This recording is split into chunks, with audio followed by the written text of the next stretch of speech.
ওম শান্তি, ওম শান্তি, ওম শান্তি।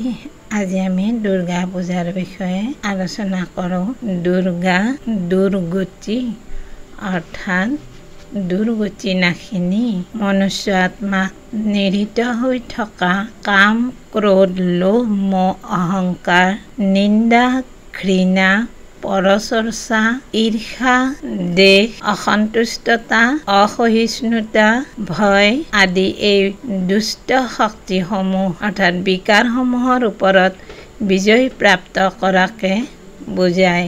মনুষ্য আত্মাৰ ভিতৰতো দৈবী শক্তি আছে।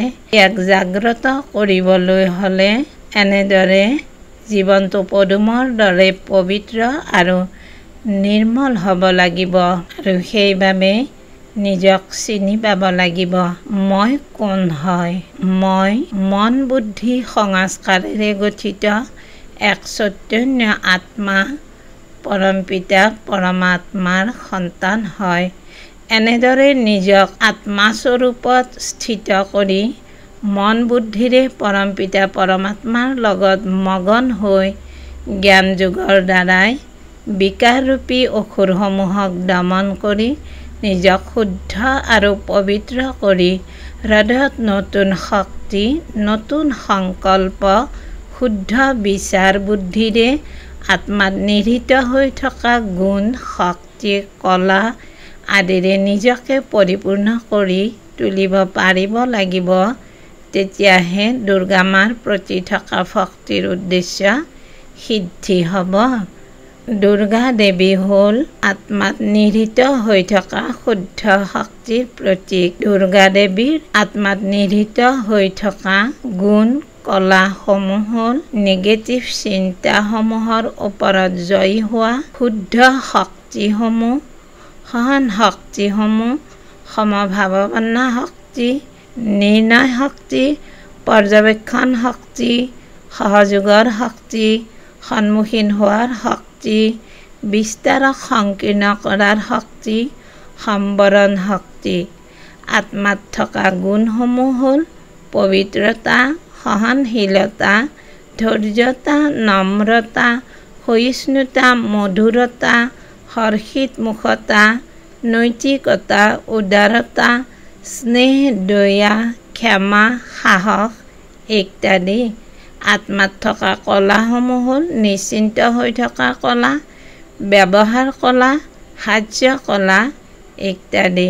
আত্মাত নিহিত হৈ থকা স্বৰূপসমূহ হ'ল প্ৰেম স্বৰূপ, পবিত্ৰ স্বৰূপ, শান্ত স্বৰূপ, সুখ স্বৰূপ, আনন্দ স্বৰূপ আৰু শক্তি স্বৰূপ আত্মা। এই সকলোবোৰ আত্মাত থকা গুণ, কলা আদিসমূহৰ ওপৰত বিজয়ী হৈ পৰমপিতা পৰমাত্মাৰ জ্ঞান যোগৰ আধাৰত অসুৰৰূপী বিকাৰসমূহক দমন কৰি দৈবী গুণৰ অধিকাৰী হৈ দুৰ্গাৰ ৰূপ লয় আৰু এয়াই হ'ল মা দুৰ্গা।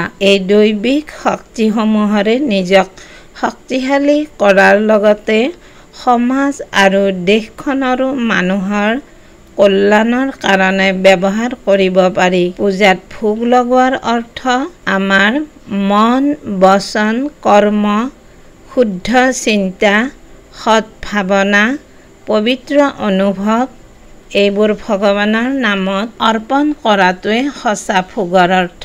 আৰু দেৱী দেৱতাৰ পূজা পালনৰ মহত্ব নিজকে শৰীৰ নহয়, মই জ্যোতিস্বৰূপ অমৰ আত্মা। এই আত্মাতে পিতা পৰমাত্মাই দিয়া সকলো শুদ্ধ পবিত্ৰ জ্ঞানসমূহৰে ভৰপূৰ হৈ দেৱী দেৱতা হয় আৰু পূজ্যৰ যোগ্য হয়।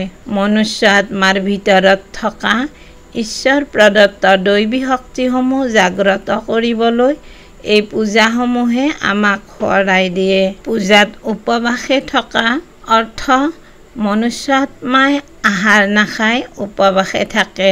ইয়াৰ অৰ্থ হ'ল মন বচন কৰ্ম চিন্তা এইবোৰ শুদ্ধ পবিত্ৰতাৰ নিয়ন্ত্ৰণত হ'ব লাগিব আৰু আত্মাত থকা গুণসমূহৰ সংকল্পৰ দ্বাৰাই এটা এটাকৈ হ'লেও 9 দিনত 9টা সম্পূৰ্ণকৈ আত্মাত ধাৰণ কৰা। তেতিয়া দেৱী পূজাৰ দিনকেইটাত উপবাসে থকাৰ এয়াই হ'ব সঁচা অৰ্থ। আৰু বিজয়া দশমীৰ অৰ্থ পূজাৰ অন্তিম জয়, 9 দিনৰ সাধনাৰ ফল। মনুষ্য আত্মাক পৰমপিতা পৰমাত্মাই দিয়া জ্ঞান, গুণ, শক্তি, কলা আদিসমূহৰ ওপৰত সম্পূৰ্ণৰূপে বিজয় ধ্বজা উৰুৱাই আধ্যাত্মিক জ্ঞানৰ আধাৰত নিজক আত্মা বুলি জানি বিকাৰসমূহ দমন কৰি জীৱনক পদুম ফুলৰ দৰে পবিত্ৰ কৰাটোৱে দুৰ্গা দেৱীৰ অসুৰ দমন কৰাৰ সঁচা উদ্দেশ্য আৰু নিজক পৰমপিতা পৰমাত্মাৰ সন্তান ৰূপে মানি দেৱী দেৱতা গুণৰ অধিকাৰী হৈ নিজৰ লগতে সকলোৰে কল্যাণৰ হকে দেৱী শক্তিসমূহৰ আদৰ্শৰে অনুপ্ৰাণিত হ'ব পাৰিলেহে দুৰ্গা পূজা পালনৰ উদ্দেশ্য সিদ্ধি হয়। ধন্যবাদ। ওম শান্তি, ওম শান্তি, ওম শান্তি।